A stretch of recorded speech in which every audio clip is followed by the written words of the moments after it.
So Kevin Durant requested a trade from the Brooklyn Nets. I don't know how I feel about it. Kevin Durant requesting this trade to me essentially means that this Brooklyn Nets experiment has failed. Kevin Durant and what he was trying to come do, leaving Golden State and win a ring essentially with his own team, being the guy, being the leader, establishing the culture of this team, failed. There's no question about that. I don't want to hear any debates about that. This has failed. If Kevin Durant gets traded or if he doesn't get traded, this is a failed experiment. When it comes down to you requesting a trade from a team that you're supposed to be spearheading to a championship, this has failed. And from day one, this team has been running in a manner where Kevin Durant and Kyrie Irving have essentially held this franchise hostage from the signing of where both players came, and they had DeAndre Jordan come along with them, where DeAndre Jordan was signed to a 4-year, $40 million contract. A contract that there's no way in hell he would have gotten if he went anywhere else. To 4 years to $10 million per year? No.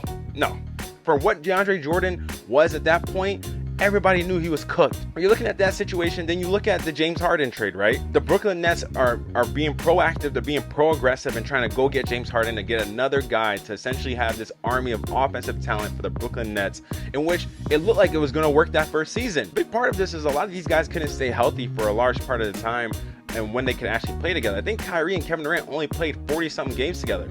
And that plays a role for both of these guys. And then when we look at the James Harden trade on its whole, you look at what Brooklyn gave up. Karis LeVert, Jared Allen, Taurean Prince, and the rights to Rodions Kurucs, as well as 3 first-round draft picks in 2022, 2024, and 2026, and 4 first-round pick swaps, 2021, 2023, 2025, and 2027. So Brooklyn doesn't outright have the ownership of any of their picks up until 2028. So this team's future in terms of what they can do in the next 6 years, in terms of how they want to improve the team, whatever the case might be, they don't own the picks.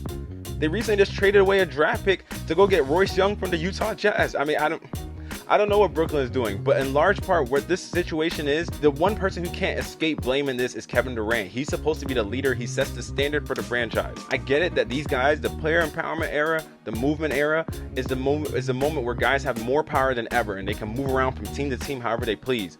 But however they leave that team once they leave is in their responsibility, and how that team performed while they were there is at their fault or also their credit. And to this effect, this is Kevin Durant's fault.